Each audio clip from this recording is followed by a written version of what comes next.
un assortiment de pas vers le haut.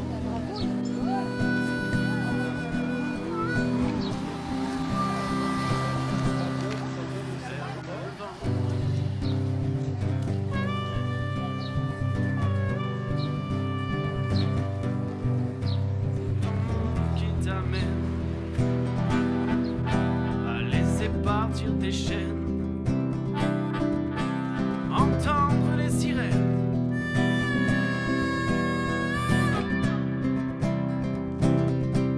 qui chantent pour toi.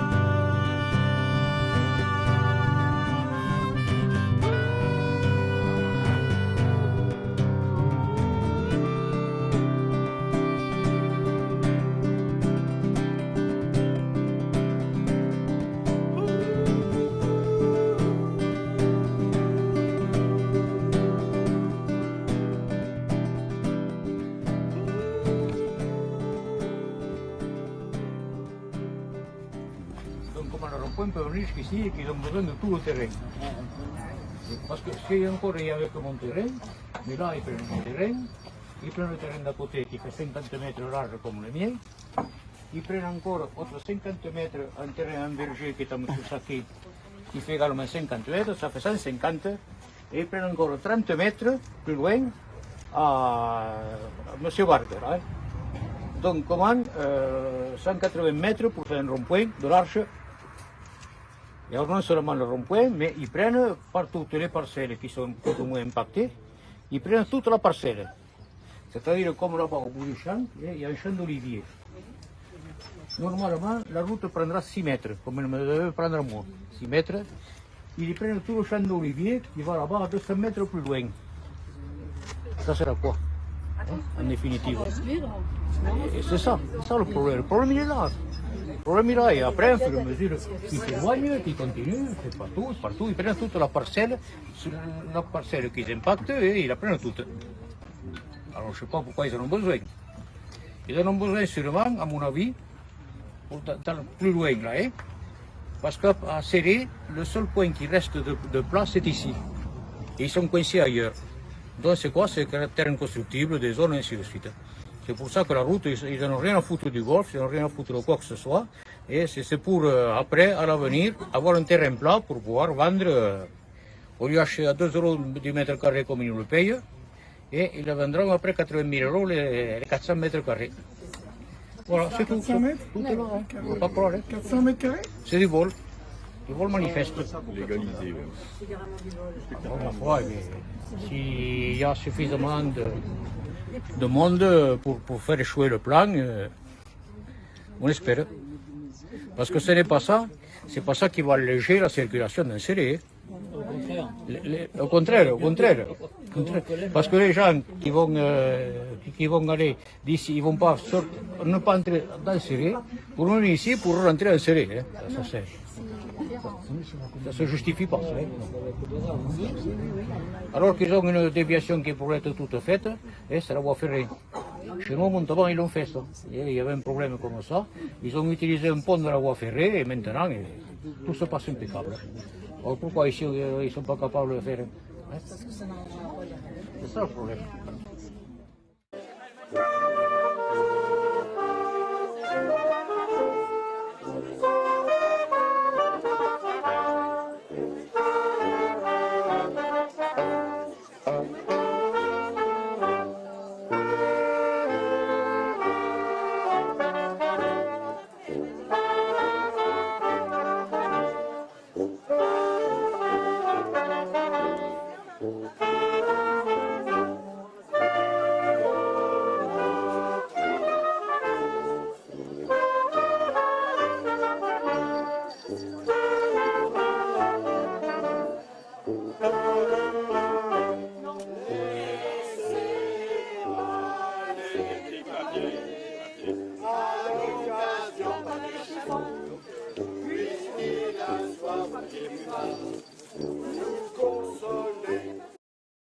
Alors, en fait, l'association a été créée à ce que j'appellerais au moment du réveil du projet, parce qu'on croyait que tout était enterré, que ça ne se ferait pas, le fameux pont.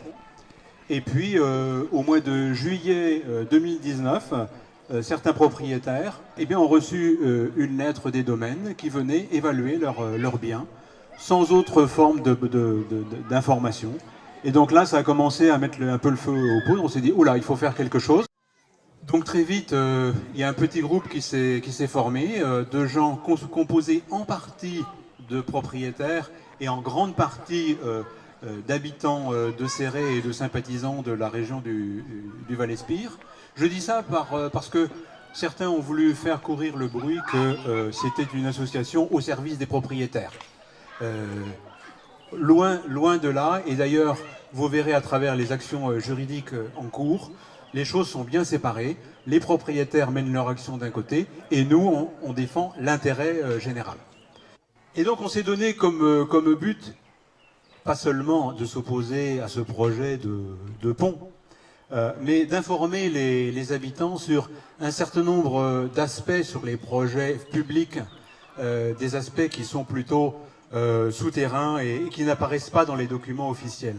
Qu'est-ce qu'il y a derrière? Et donc là, on aura l'occasion de vous en dire un petit peu plus.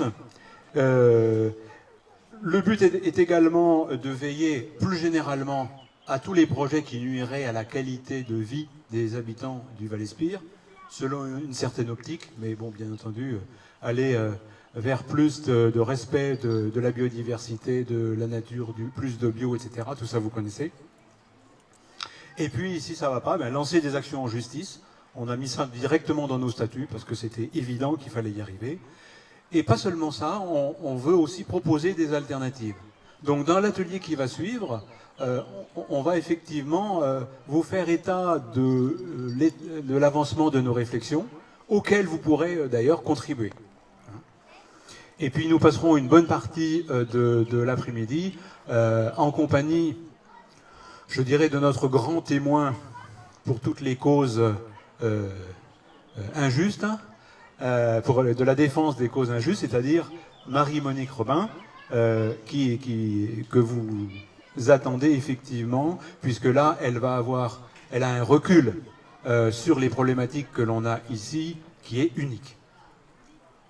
Je vais passer le micro à Philippe Bienfait, qui est le président de l'association, parce qu'il a quelques détails assez croustillants à donner, très récents, par rapport au projet sous-marin derrière ce projet de pont. Voilà, bon, enfin, je ne sais pas si c'est pas un projet très récent, disons que c'est ressorti ce matin au cours de la balade, qui était d'ailleurs très intéressante. La balade, pour ceux qui n'y étaient pas, bien sûr, parce qu'on a fait le trajet du futur éventuel pont et de la route. Et sur ce trajet, on nous a réaffirmé, bon, on le savait, mais M. Garabé, maire de Saint-Jean, ne l'avait pas encore redit officiellement. Il a dit officiellement devant son conseil municipal, enfin quand il y avait aussi des administrés qui sont venus assister au conseil municipal, quand il a été réélu, que bien sûr le pont serait bienvenu pour desservir sa plateforme touristique d'excellence. Et alors, dans cette plateforme touristique d'excellence, comme par hasard, le PAEN, pour lequel il a été demandé une extension jusqu'au mas Comte ou mas de Bellevue, a toujours été bloqué, sans parler bien sûr de l'endroit où devrait passer la future route, tout simplement parce que le projet touristique se situera au niveau du terrain qui va jusqu'au mas de Bellevue. Ce mas de Bellevue servirait donc ou de lieu d'accueil, puisqu'en fait ce mas de Bellevue c'est même une magnifique propriété, donc il peut même être transformé en hôtel de luxe, et serait aussi certainement dans le projet repris le mas de la Chênée qui est en contrebas en allant vers le Tech. Voilà les éléments clairs et nets sur lesquels M. Garabé s'est prononcé. Voilà.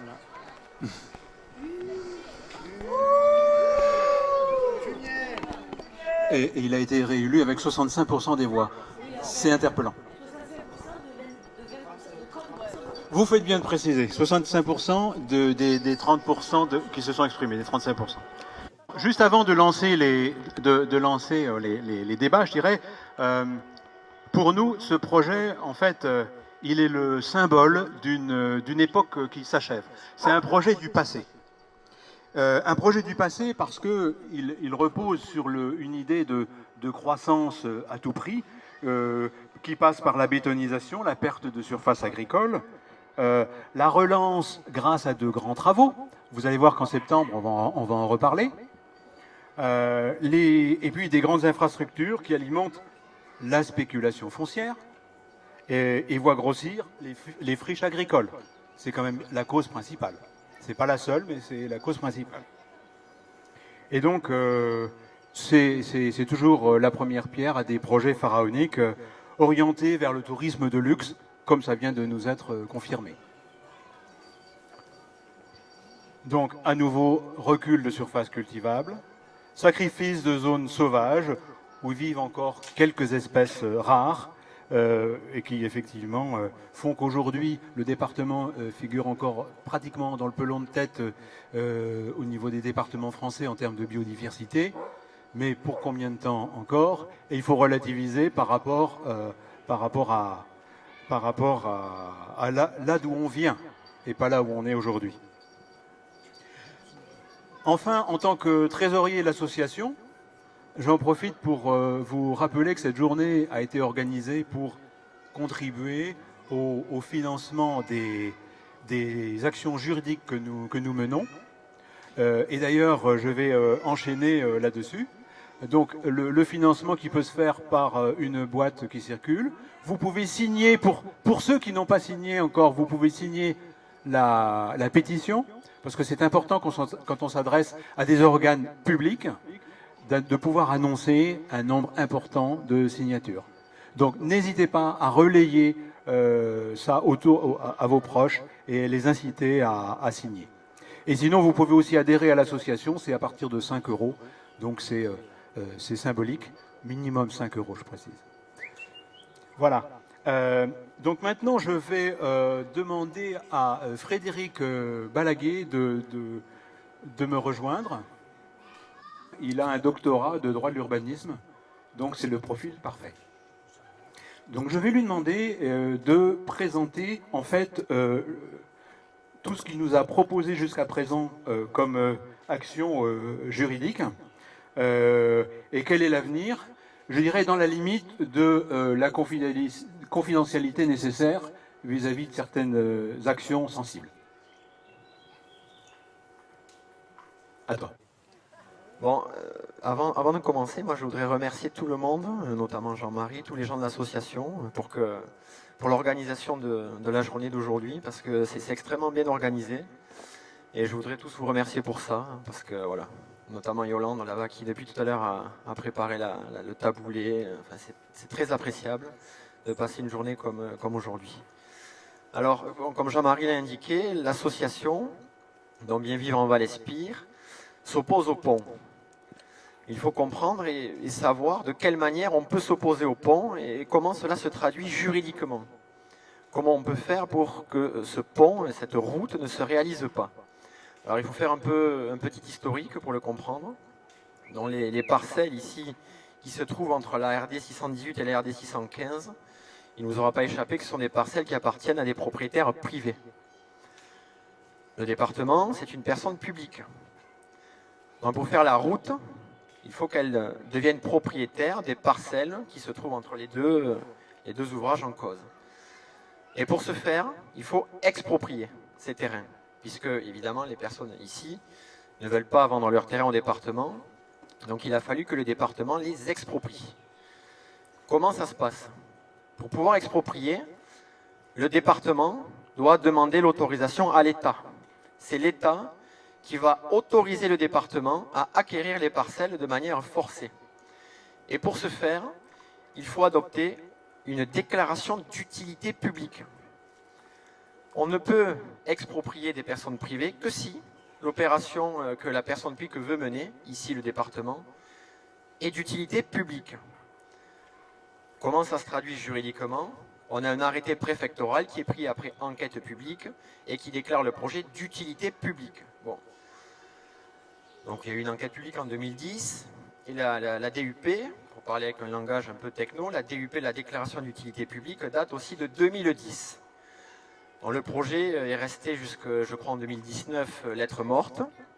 Et en 2019 ou 2020, les propriétaires de ces parcelles, dont Claude Marcos et Marie-Laure Saquet, ont reçu un arrêté de cessibilité. Alors qu'est-ce que ça veut dire et qu'est-ce que cet arrêté de cessibilité? C'est un arrêté qui indique que leur propriété est concernée par le projet.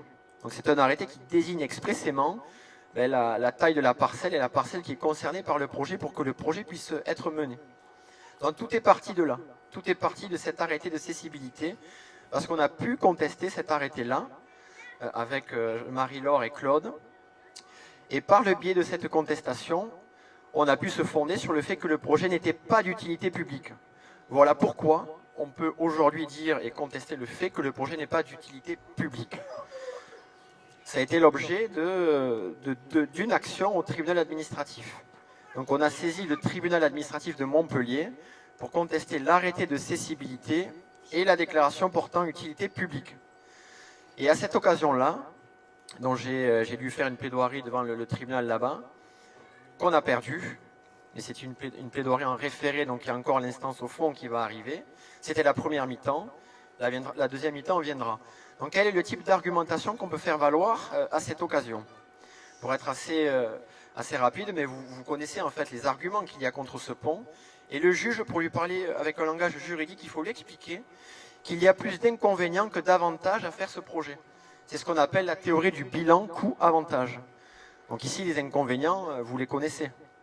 On intersecte des continuités écologiques, il y a 2 SNIEF et une zone Natura 2000. On artificialise 37 hectares, je crois, de zones agricoles, des vignes, d'accord, des terres arables qui sont extrêmement riches d'un point de vue agronomique, notamment parce qu'on peut y produire des cerises, et je ne vais pas vous apprendre ici que les cerises sont évidemment la culture un peu phare du territoire. Ensuite, on a un projet qui, évidemment, vise à promouvoir les déplacements motorisés et qui est donc un projet qui va générer des émissions de gaz à effet de serre. Et on a un projet encore qui va porter atteinte à la propriété privée de Marie-Laure Saquet et de Claude Marcos et qui va conduire à la démolition de ces 2 ouvrages. Donc ici, les inconvénients sont nombreux. Et les avantages, j'attends encore qu'on me les explique. Donc c'est ce que j'ai expliqué au juge. Et que s'est-il passé? Que m'a dit le juge en retour, en réponse? Il a rejeté notre demande en nous disant qu'il n'y avait pas de doute sérieux sur la légalité de ce projet, sans le motiver. Sans le motiver. J'insiste bien. On s'est battu dans le cadre de cette première instance. On est allé à l'audience à Montpellier. Là-bas, le juge nous a répondu qu'il n'y avait rien à voir, qu'il n'y avait aucun doute sérieux sur la légalité du projet. Il ne l'a pas motivé. Donc ça me paraît vraiment être quelque chose à souligner, ce manque de motivation de la part des juridictions. Et j'espère que la deuxième instance qui aura lieu, dont j'espère à l'automne, je ne peux pas vous garantir parce que c'est en instance actuellement, sera plus bénéfique pour nous, parce que j'espère que nous gagnerons, et puis j'espère que si on perd, ils motiveront. Et je pense qu'ils seront très mal à l'aise pour motiver un rejet de notre recours au vu des arguments que nous avons pu avancer. Avant de parler de la suite, est-ce que tu peux nous donner une idée de l'avantage et de l'impact qu'ont eu ces premières actions? Alors, ça a été la première action, on a contesté la DUP.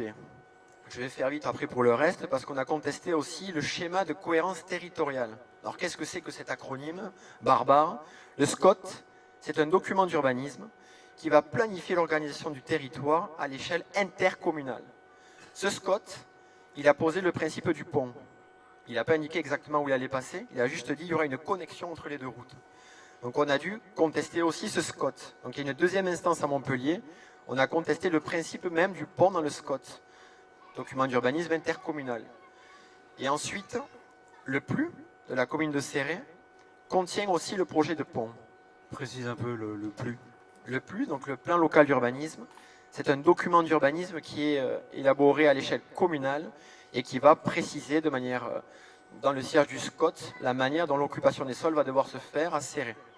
Donc ça détermine les zones constructibles et les zones non constructibles. Et ici, ce PLU contient le projet de pont. Donc il y a une bande, ça s'appelle un emplacement réservé dans le PLU qui a été adopté d'ailleurs. Donc on a un emplacement réservé, donc tout est fait, là tout est prêt pour que le pont se fasse. Le département va pouvoir acquérir les parcelles. La commune a prévu un PLU avec le projet de pont et le SCOT habilite le PLU à mettre ce projet de pont dans son document. Donc vous aurez compris qu'en l'état, tout est prêt pour que le pont se fasse. Mais nous avons enfin, et c'est la 4e instance que nous avons engagée, il y en avait donc 3 avant, et la 4e, elle est assez importante, c'est que le département, pour pouvoir prendre possession de ces lieux, il va devoir indemniser les propriétaires. Ça, c'est un principe qu'on retrouve dans la Déclaration des droits de l'homme et du citoyen. On ne peut pas exproprier, que s'il y a un but d'utilité publique et que sous la condition préalable qu'il y ait une juste indemnité. Et ici, les offres qu'a fait le département à Marie-Laure Sacquet, parce que c'est elle que je défends ici, on considère qu'elles sont trop basses. On lui propose un prix qui n'est pas celui qu'on considère être le bon pour pouvoir acquérir ce terrain. Donc on a contesté ça, on a dit qu'il en fallait plus pour pouvoir récupérer cette parcelle. Et ça a permis de faire quoi, ça? De bloquer la procédure. Parce que l'instance est pendante à Perpignan, devant le tribunal judiciaire, et tant que l'instance est pendante, le département ne peut pas acquérir les parcelles. Donc ça, cette action-là, elle a permis de retarder la procédure. D'accord? C'est vraiment l'intérêt. Et ça a permis de retarder la procédure et de faire aboutir, j'espère, que ça ait le temps de faire aboutir notre instance à Montpellier pour faire annuler la déclaration d'utilité publique, qui est le cerveau de cette opération, c'est cet acte-là, la déclaration d'utilité publique. Voilà ce qu'on a fait. Ce qu'il nous reste à faire maintenant, c'est de voir quelle est l'issue de ces contentieux. Je pense, mais on en discutera avec l'association, qu'il serait opportun de contester de contester le plan local d'urbanisme de Céré en ce qui prévoit le principe du pont. Ça peut être la prochaine étape. Et enfin, il y aura derrière, justement, ce qu'on appelle une autorisation environnementale, parce que le projet de route emporte destruction de la biodiversité. Et là, évidemment, Madame Robin vous en parlera mieux que moi. Mais juridiquement, quand on détruit des espèces protégées, il faut une autorisation. Et cette autorisation, elle est délivrée par le préfet. Et le préfet ne peut délivrer cette autorisation que s'il y a un intérêt public majeur. Donc, si vous m'avez bien suivi tout à l'heure, la DUP, il fallait que ce soit d'utilité publique. Là, l'autorisation environnementale, pour autoriser l'État à détruire la biodiversité, ne pourra le faire que s'il y a un intérêt public majeur. Donc c'est différent. On a aussi ici des possibilités de victoire parce que les conditions sont beaucoup plus sévères. Voilà, je pourrais continuer à parler des heures, mais j'imagine que voilà, j'ai déjà été peut-être un peu trop technique. Non. Si jamais certains veulent prendre la parole. C'est très pédagogique. Merci beaucoup à toi.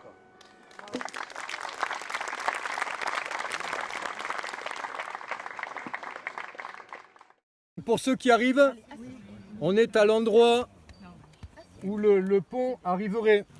Donc la déviation contournerait la zone artisanale là-bas par la droite, par l'est.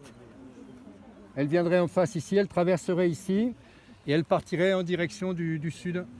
Parce qu'ils nous disent oui, non, mais il n'y aura pas d'impact, on est très au-dessus. Non, il y a un impact forcément sur ce corridor biologique qui est l'OTEC. Que je vous rappelle, qui est Natura 2000, de la source à l'embouchure, hein, avec des espèces, différentes espèces protégées. Alors je suis venue aujourd'hui soutenir l'initiative de Valespire Terre Vivante, parce que je pense que vraiment ce projet de contournante de Céré est un projet complètement obsolète, hein, qui a plus de 10 ans et qui date du XXe siècle. Nous sommes au XXIe siècle et le XXIe siècle, c'est le dérèglement climatique, c'est l'extinction de la biodiversité, c'est tous ces enjeux énormes auxquels nous sommes confrontés, nous humains, et on ne peut pas continuer comme on faisait avant. Alors moi j'ai vu ce matin, en me promenant sur le parcours de ce qui va être peut-être la route, hein, la contournante, comment peut-on faire ça dans une zone Natura 2000 avec des terres agricoles dont on a besoin de toute urgence pour nourrir les habitants de Céré. Donc voilà, il faut absolument protéger la biodiversité partout. Alors moi je viens de faire un livre qui s'appelle La fabrique des pandémies, qui montre comment la destruction de la biodiversité dans les pays du Sud, là où il y a une grande biodiversité animale, végétale, etc., mais aussi en agents pathogènes potentiels, eh bien ça contribue à l'apparition, à l'émergence de nouvelles maladies infectieuses. Mais j'ai aussi montré que la destruction de la biodiversité dans nos pays industrialisés, c'est pas bon pour la santé, ça réduit notre système immunitaire, ça nous rend plus vulnérables par rapport à de nouveaux virus qui pourraient arriver de l'autre bout de la planète. De manière générale, il faut absolument relocaliser notre production alimentaire, protéger nos ressources naturelles et faire en sorte que tous les habitants du territoire vivent bien. Et évidemment que ce projet va à l'encontre de tout ça. On ne peut pas détruire cette biodiversité pour faire une route et puis ensuite peut-être un golf et puis un village touristique haut de gamme et je ne sais pas quoi d'autre. Enfin voilà.